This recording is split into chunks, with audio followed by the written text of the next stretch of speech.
first PhD meeting of TALOS-AII for SSH, and Rachel is presenting a paper crucial to her work.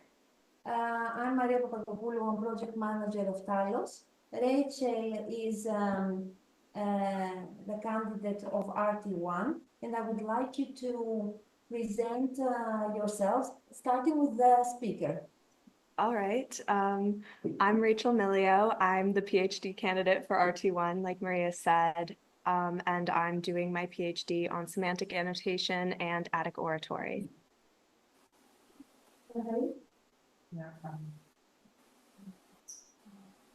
Hello, everyone. I'm Rafael Kanadakis, and I'm Research Assistant and Social Media Manager in TALOS.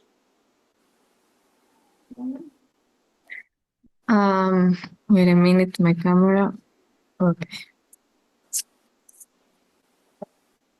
Hi, my name is Tonya Lourajaki, and I'm also a research assistant and video editor in the TALOS team.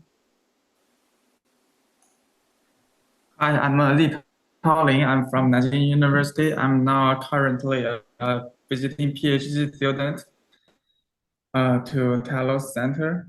I'm doing my doctoral thesis on organizing Asian texts based on ontology. Hello, everyone. Yeah, my name is Laura Sofiantini, and I'm a visiting scholar from KU Leuven in Belgium to Crete. And my PhD is on Pliny the Elder's natural history, and I'm studying the geographic description of Greece. And here I want to develop an ontology to describe and study this Pliny's analysis of space. Thank you.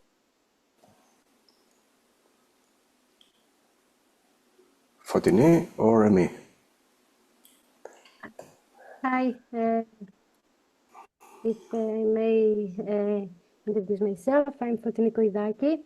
I am a PhD student working on RT3, and I'm doing NLP analysis on a literary corpus of 19th century Greek novels.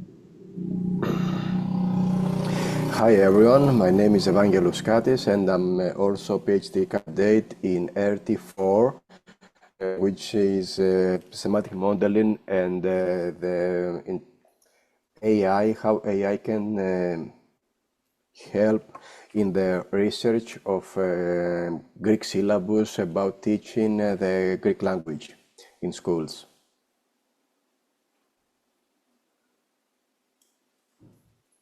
Dimitri and Christoph. Christoph and Dimitri.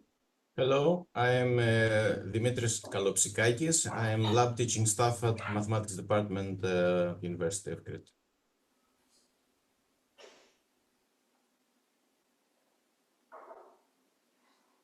It's connected somehow, I think.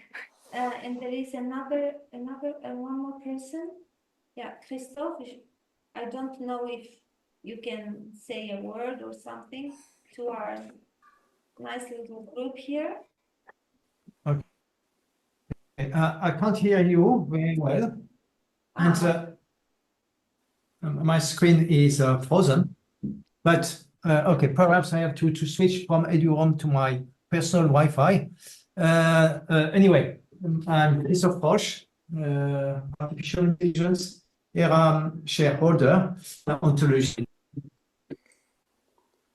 Okay, this is the price paid for being. The image is frozen. The screen is frozen.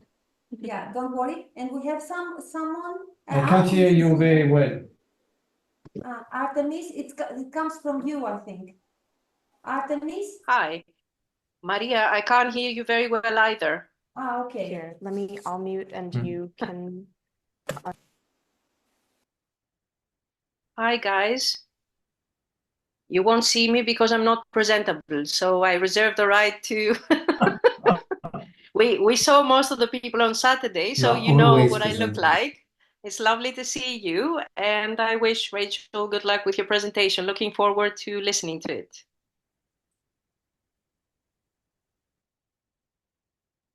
Like to open their mics and talk to us. If not, I think it's a family meeting. Yeah. It's a TALOS family meeting. Okay. So the floor is to you, Rachel. All right. If everyone can hear me, oh my God, I have so many screens. Okay.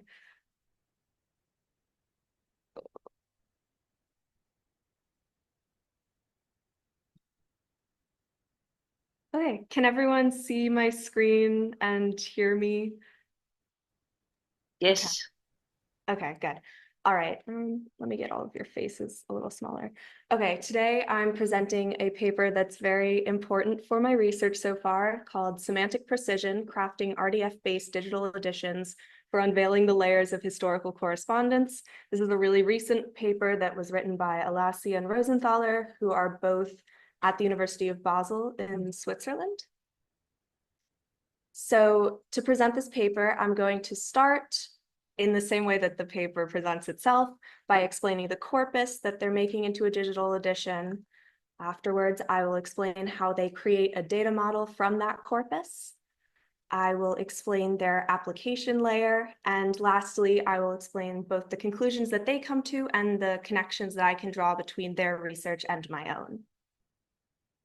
So their project, BEOL, Bernoulli Euler Online, is made up of two separate corpora. Let me move this bar so I can see what I'm presenting. So the first of these is the Basler edition der Bernoulli Briefwechsel, which is an online edition of correspondences between the members of the Bernoulli dynasty, who were prominent early modern mathematicians, and Jacob Hermann. And this corpus is made up of around 1,500 letters in French and German. And the second corpus is the Leonardi-Euleri Opera Omnia, and it's the fourth collection within the fourth volume. So that's what that IV means. And these are correspondences between Euler, who's also a very, very famous mathematician, and Christian Goldbach. And these are around 200 letters in German with English translations. Oh no. Okay. Oop. Okay, some key terms just so that we're all on the same page. First of all, RDF is the resource description framework. This is what it sounds like. It's a framework for describing resources in the semantic web. This takes place in the form of triples, which is a subject, a predicate, and an object. So think like the book is written by the author, things like that. An ontology is a hierarchy of concepts within a domain and the fundamental properties of each concept. And these are used for organizing data within the semantic web. OWL is the language that ontologies are usually written in, the web ontology language. And lastly, an IRI, an internationalized resource identifier, enables internal and external linkage of, oh, this is blocking, to the resources. Okay. So the first element in the data model for this corpus of letters involving early modern mathematicians are the people, the persons. And one of the priorities in this paper is interoperability through the use of existing vocabularies. Another important part is capturing the different contexts in which people appear. So a person could be an author or a recipient of a letter, but a person could also be mentioned in a letter as someone that someone spoke to, someone who is related to someone, or they can be mentioned as the author of a referenced bibliographical resource. So I was reading this book by this person. And also important is that both corpora, the two corpora have an index of people already attached to them. So this information doesn't have to be found through automated processes, which is very convenient for this research project. So in order to model a person, they create their own ontology, which you can see here. It's this BEOL person. And to make it interoperable, it's a subclass of the friend of a friend person, which friend of a friend is a very popular ontology that originated describing more like social media relationships, but a person within friend of a friend is just a general any kind of person. And so they're using that to make their vocabulary more interoperable. And they also use this property, has IAF identifier, and the IAF is the integrated authority file number, which is managed by the German National Library. They also operate on a principle that I've called here VIAF if no IAF, which VIAF is the Virtual International Authority File. It's a different database of people. So if a person is not in the IAF, they'll use VIAF instead. And if they're not in either, they actually have a partnership with the German National Library, so they can author their own authority files. And also each person in the data set is classed as a BEOL person and has a unique IRI.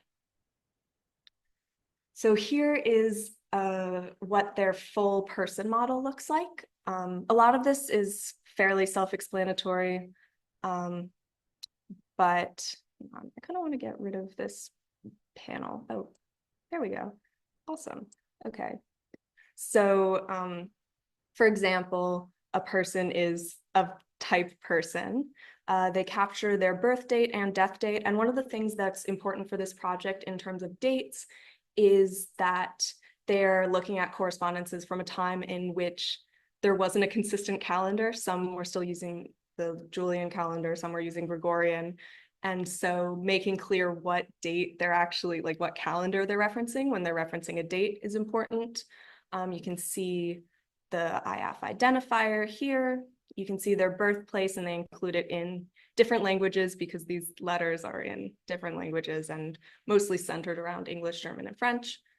They provide alternative names, the given name, first name, or family name.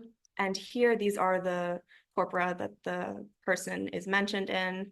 And they've also included comments, which are providing some more unstructured information. So that he's a mathematician, this is when he was a professor, and it goes on. So after modeling people, this paper then addresses how they model bibliographical items.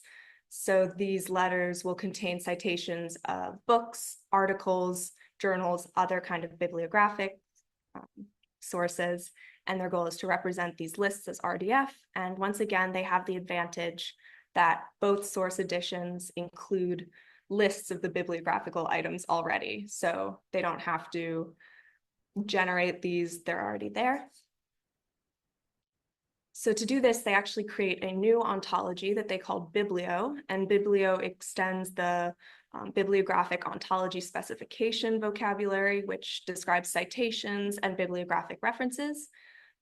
And then they make sure that this Biblio ontology is interoperable with the BEOL ontology so that a BEOL person can be the editor or the author of a bibliographic item.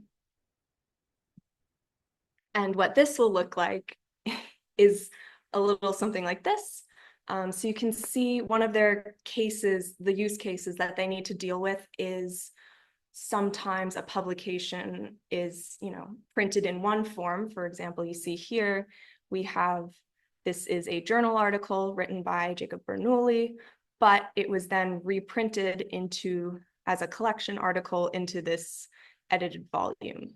So an edited book. So being able to use this property is reprinted to represent the different manifestations of a text. So this article was originally published in this journal, and then it was published again in this edited book, which has this author, and this is this editor, and this is the original author. They even include the page in the book or the journal, the start and end page. So it's a very, structured way to represent a citation. Okay. After we have people, we have bibliographic citations, and now we have topics. So this is an equivalent to keywords when you're searching for an online article or subject indexes in traditional printed works. And they were lucky again that one of their sources already includes a hierarchical subject index. And because they're working with a lot of mathematical terms, having a subject index defined by a domain expert was very important. But so you can see if you wanted to search for specifically theory of colors, you could do that. But also if you wanted to search for the broader umbrella of physics, theory of colors would be a part of that category. So here you can see how they've modeled 3 separate texts. So this one is a letter, this is also a letter, and this is a manuscript, which I'll explain later the difference, how they differ between those two. And all 3 of these have the topic of algebraic equations. But you can also see in this example the different calendar aspects. So this is from the Julian calendar, this is from the Gregorian calendar, and the API that they use to store all of this data actually is able to convert Gregorian, Julian all into the same date so that you're able to contrast the two. Okay, so after that, they go on to modeling the letter, which starts with defining what a letter is within the context of their project, and then creating an RDF model for epistolatory data. So a letter is a physical object intended by one party to convey a message to another party, primarily in textual form. But their editions contain both original letters and draft manuscripts, which means, yeah. So they create 2 separate classes, written source and its subclass letter, which is also a subclass of schema message, so interoperable with another commonly used vocabulary. But a written source could include a letter that was never sent, so a draft manuscript, which means it will have properties such as author, creation date, topics, title, but it won't have other properties such as correspondence, place and date of writing, and connections to its replies because it was never sent. And so another thing with the letters that they needed to capture is that these are letters in which people are discussing mathematics, and that requires a lot of figures and a lot of drawings that can be difficult to represent in a text form. So they also decided it was necessary to store a facsimile of these letters in addition to transcriptions. And they used the IIIF server, CP, and this Biol figure class. So you can see here, we have this letter, this letter has the figure here. Here's the caption, and it's stored in, I think, Knora is how they would pronounce it. And this is their part of the Swiss infrastructure, which, because they're Swiss, they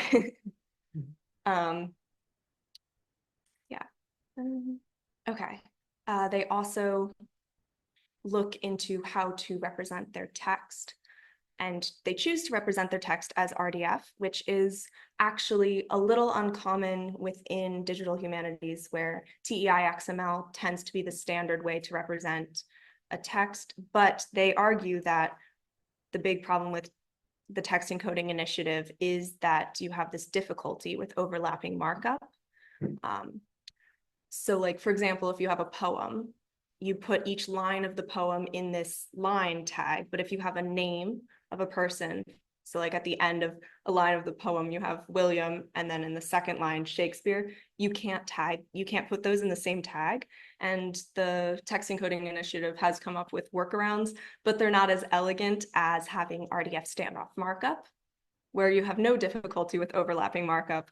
And instead of having these embedded annotations within the text, you store the annotations externally as a Unicode string, and this is independent RDF data. So their standoff markup will look like this. So let's see. Here we have in the center, the letter, we have the author, all those properties about the author. So his last name, first name, identifier. And then we have these standoff annotations, and they have the start character and the end character, so you know where in the text it is. And for example, this is a standoff annotation to the name of a book. This is the standoff annotation to a person who's referenced in the text. This is just saying that this part of the text is italicized, and this is a standoff annotation to an end note. So in this way, they're able to capture all of the important entities within the text and store those entities in correlation to their location in the text. Okay. So after we've looked at the data model, now we can look at the application layer. And to create this, they use a service called DSP API, which is a server application for storing, sharing, and working with sources and data in the humanities. It stores data as RDF graphs, and these are available in different serializations. So we have JSON LD, RDF XML, Turtle, etc. It's based on OWL ontologies, and it also offers a generic HTTP-based API for querying, annotating, linking data.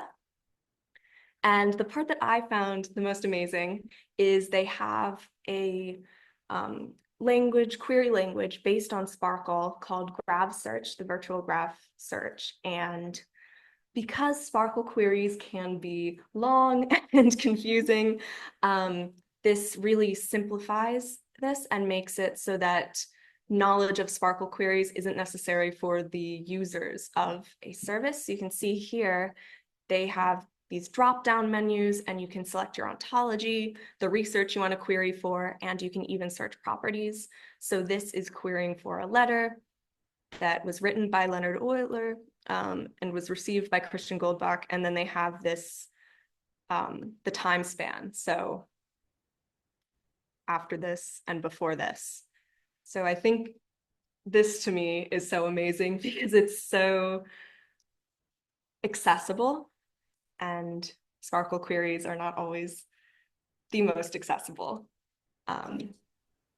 And I've also put up in the corner, if you want to visit, you'll see this link again, but if you want to visit and try out the query service for yourself, I definitely recommend. Okay, so in conclusion, they're using this user-friendly applications that make RDF data models and graph queries less challenging for non-experts. But also because they're creating this network of, letters have these correspondence, like this author, this recipient, you're able to then see these beautiful force-directed graphs generated from all the correspondence. So this is the letters between the Bernoulli dynasty and Jacob Herman. And it looks very pretty. So then connections to my own personal research so far, I think on the left-hand side, we have similarities. So both projects are starting from have the same workflow of starting with a corpus, coming up with the needs of that corpus to generate the model, and afterwards creating an interface so that others can access the model. I also really like the way they've created standoff annotations, and I think it's a very useful way of looking at a text. And then I also think the DSP API and Grav Search, which are open source, freely available to use, seem very helpful and a very user-friendly way to present data. However, they have the advantage that they're starting from already existing digital corpora that have these indexes and this metadata that they don't have to do as much automated methods, or they don't have to explore as many automated methods to get the information out of their text, because for the most part, it already exists, even if it's not in the RDF form that they're eventually going for. So they don't explore automated methods that much within the article. Okay, so thank you so much for your attention. Here is the citation for the article if you'd want to read it on your own. I found it very informative. I've also included the link to their project if you want to test out their query, see their database, and the GitHub page for their API if you want to read more about that. But thank you.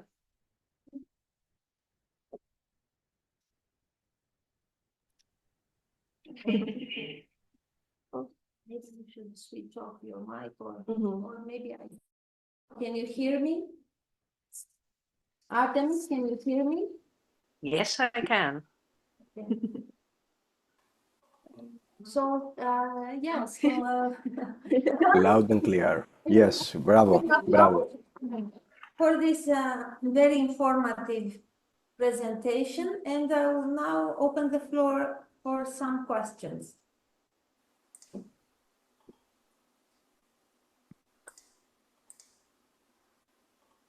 Oh, I can stop sharing though. We can see everyone.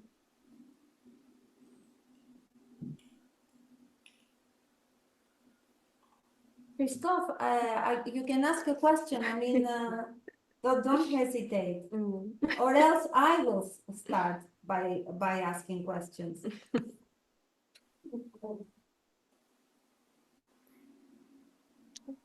Oh, Fulton has a question. Thank you. I think that I missed the last part of your presentation, and the whole time I was wondering to what extent this process is automated. Which are the automated tasks, actually?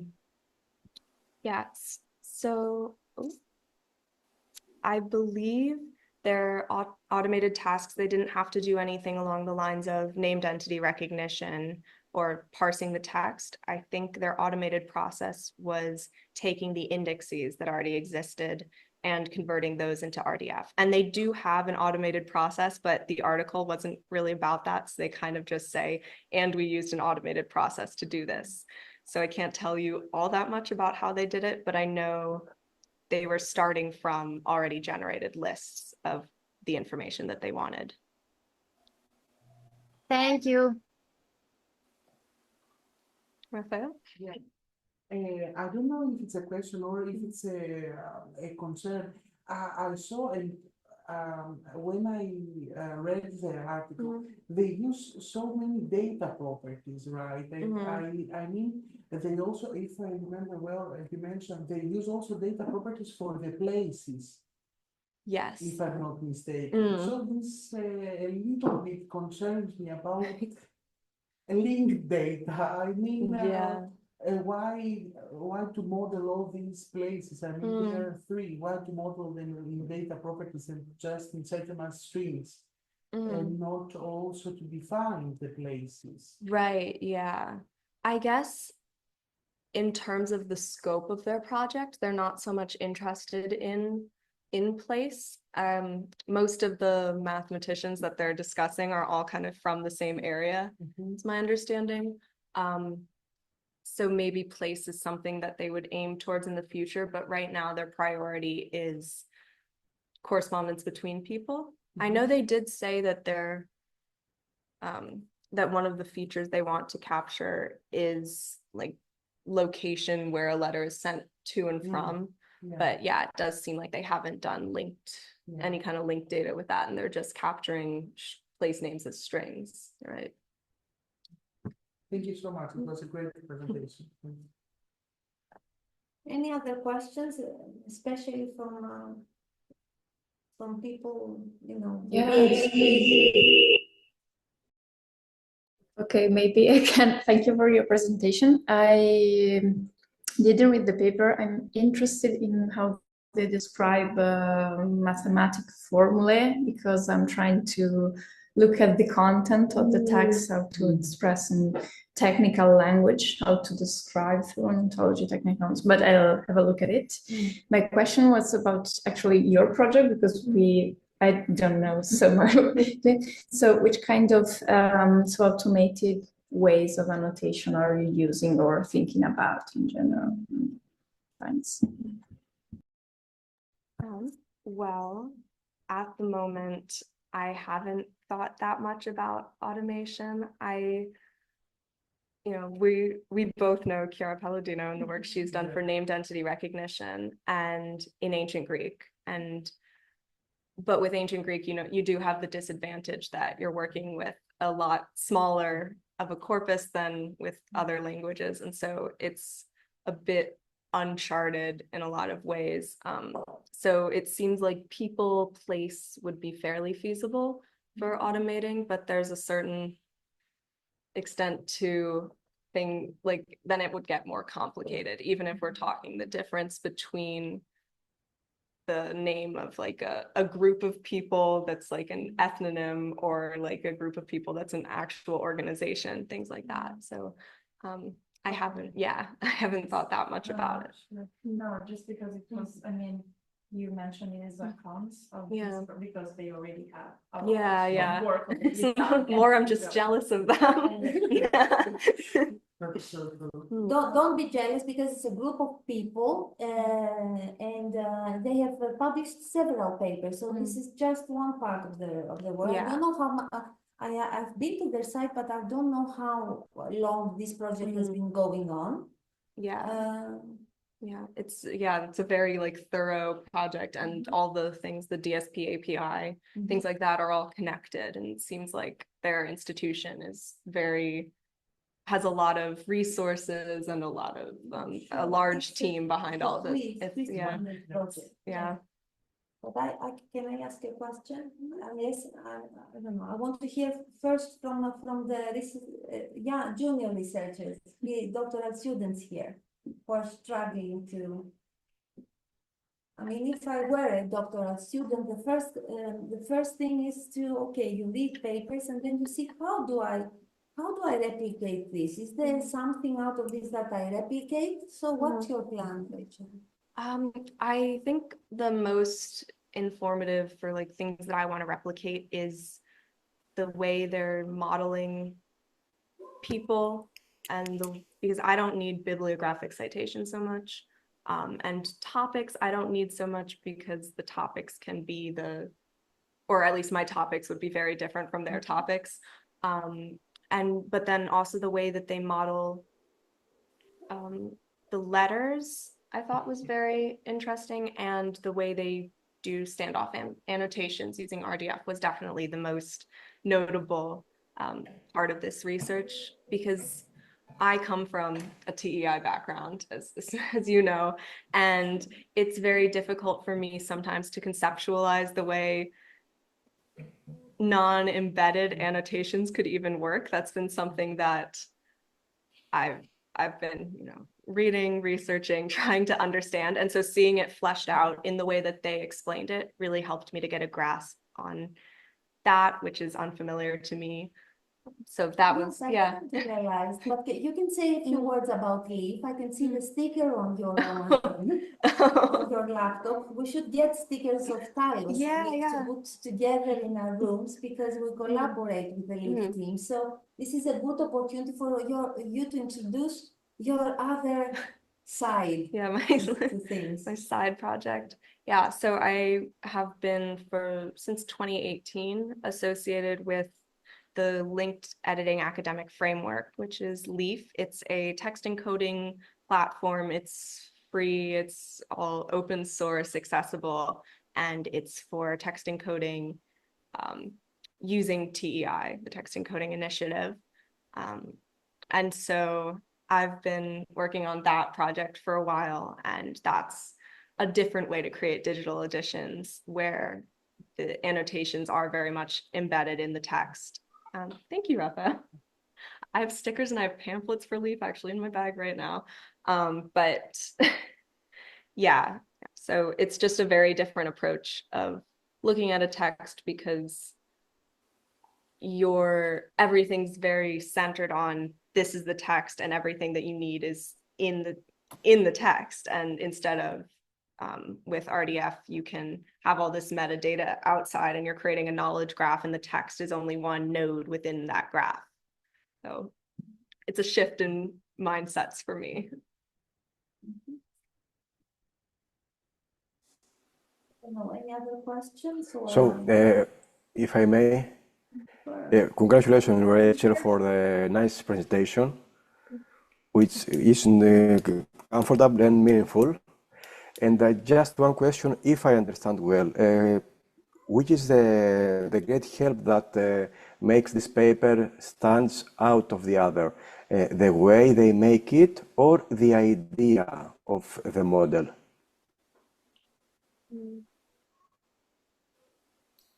The idea for making such a model, or the way they make that model to work?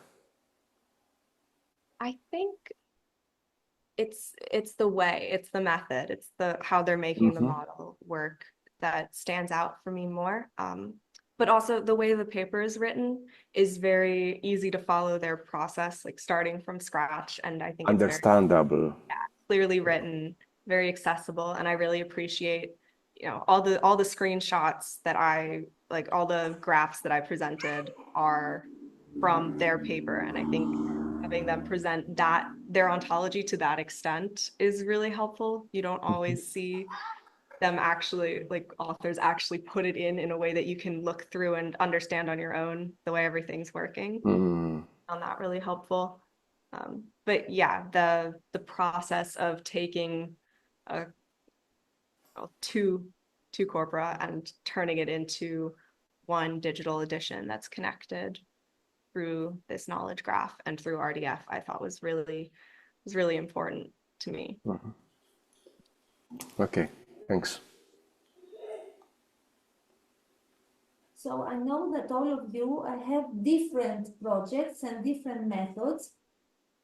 I mean, I could pause the recording right now, or I could continue it, but it's a good opportunity. Now we have some 15, 20 more minutes for you to say a bit about your work. I mean, even if it's not directly related to, because, okay, your project started in April, right? So it's the first semester. And Evangelos, your project started just now. Fotini is a project that has maybe a little, its life is a little longer. Rachel, you've already produced 2 data sets that appear on the TALOS website. Fotini, you've already submitted and presented in open access your data set. And I also see your hand, so maybe you want to say something totally unrelated. So here, go ahead. Thank you. I'd like to ask a technical question, but you can finish your thing. Okay. I wonder, I've never used Leaf. So I'm wondering if this tool can cope with standard annotation and RDF annotations linked to XML data. I'm Oxygen user, so I wonder if this tool can do the same. Yeah, Leaf right now doesn't do standoff annotations. They're all very embedded. And it does generate RDF in the web annotation data model within its the TEI header. There's a little bit of RDF in the Xenodata tag, but no standoff annotations yet. I will say for you, Fotini, I know Leaf can import from Transcribus, which is a really, I think useful because I know you're working with Transcribus.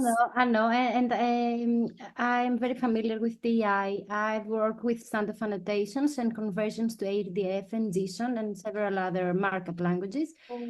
So I wonder if Leaf can cope with all this complexity. Because when we write both, you edit both an XML and RDF, you need the linkage to be live and the conversion to be live at the moment that you edit the one to update the other.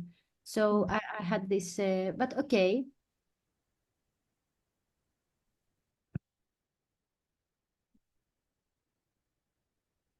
So if I may, I will raise my hand for a little more. What is your toolkit? The toolkit? Your tools, tools that you use to create ontologies or annotate text. Well, at the moment, I've been using Teddy, which is Christoph's tool for creating ontologies. I've used Protege a little bit, but Teddy is a lot more user-friendly, so that's mostly what I've been using. And then for annotations, I haven't gotten past the data model yet. though I haven't looked at that. I know Lee Tao is going to give us a workshop on Inception, right? Yes. Yeah, which is an annotation platform. So I'll be really tuned into that. And I have a question about the paper. Oh. They just create the ontology, and it seems there's a data set. I mean, how did they create the instance of that data set, of that ontology? Oh, how did they create, like what tool, like what software they used for creating the ontology? Or I mean, an ontology contains concept, property, and instance. And this paper describes the schema of the ontology. But I mean, how did they extract the instance in their text? Let's see. Like, are you talking about when there's like a person in the text? How do they? Okay, so that they used the index lists of people that the text, because they're working off of already existing digital editions that just aren't as RDF based. So they have all the text digitized already, and they have these attached lists of these are all the people in the text, and these are all the bibliographic works that are in the text. So they didn't have to extract it directly from the text. They already had them in lists. Yeah. Yeah. Yeah, lucky. Okay, I don't know if Dimitri, Artemis, Christoph, you want to add something to this, or a question or a comment? Can I ask a silly question? Oh, Sorry, yes. Sonia. Yes, Artemis. Yeah, it's like my students ask as a disclaimer. I have no responsibility for this because I warn you it's a silly question. So I was looking at the Bernoulli-Euler correspondence site as you were talking. What do I mean, what kind of information am I looking for? Why would I check this correspondence? Who would I be? And what do I need to know before I start looking? Because I started, typing randomly. I got to the image of a manuscript. It's a living nightmare. And okay, I got the image I got the info immediately. I got the image. Let's say I'm interested in the image, but what am I looking for? Why should I, and how should I exploit this tool that is offered to me? How do I go about using it?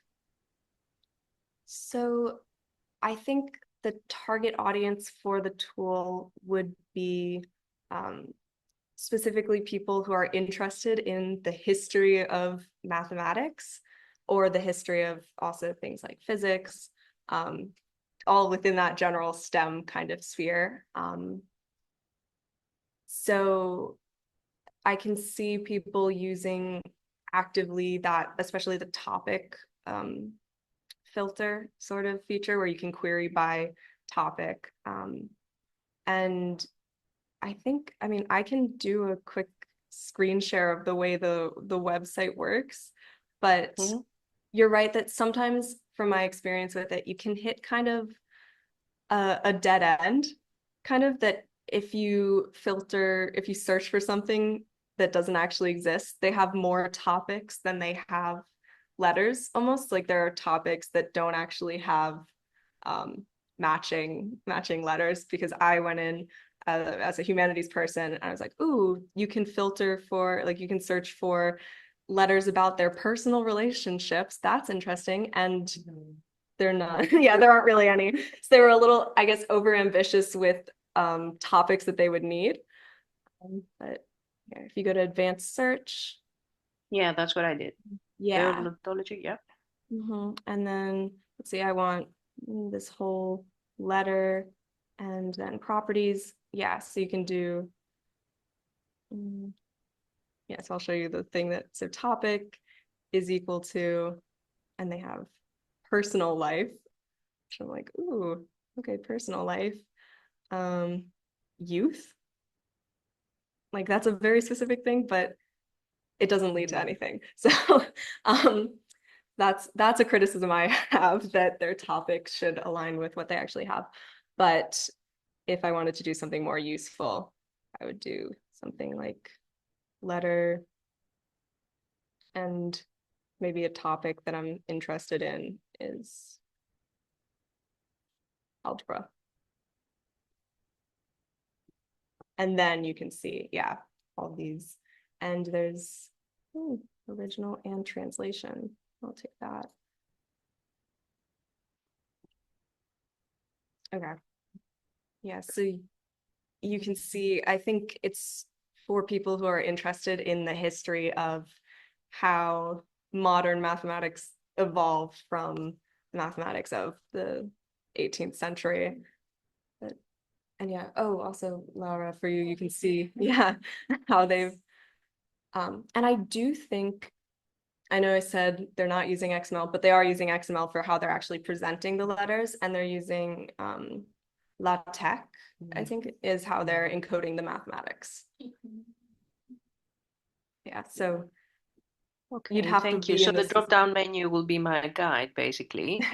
And I Yeah. don't really, I mean, not everyone knows what they're looking for in this, but they're bound to, the tool is designed to help them Yeah. also discover what they could be looking for eventually.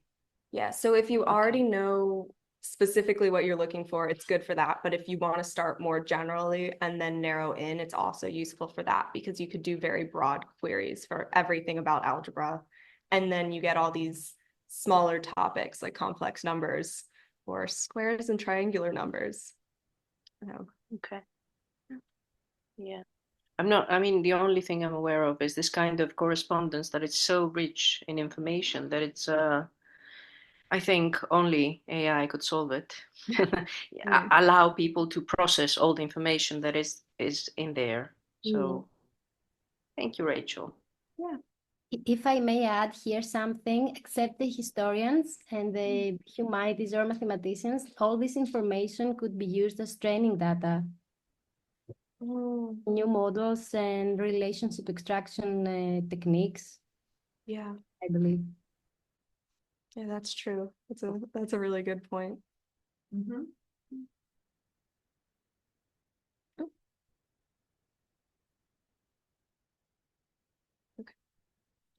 Okay, I don't know if anyone else has another comment. We have a few more minutes. I hope you found interesting this exercise in collaboration and knowledge exchange. It's the first time we do this. We hold these PhD meetings in TALOS, and we plan to do this again. Repeat these sessions early November, first week of November. Fotini is going to be here joining us and presenting. And well, all of you are going to present, and we are going to have the sit back, relax, and enjoy all the presentations of your papers, including Laura and Litau. So it's going to be on 2 days, on 2 separate days, and we plan also to continue these meetings in the spring, during the spring term. And for visiting scholars, feel free to join us, even though your research visit will be over. I mean, once you come to TALOS, you're part of TALOS forever. Yeah, Laura? Yeah, we will, for sure. I mean, last year for the winter semester, we had together a master student from Bologna, Diego. And he's now at the point where he's going to defend his laurea. Yes, exactly. And he invited us, it's I think it's a nice thing to try to build a community, and one way is to present what you read. Another way is to present what you do while holding meetings, and also more informally over the discussion list that we can create, or via emailing each other. So see you again in November.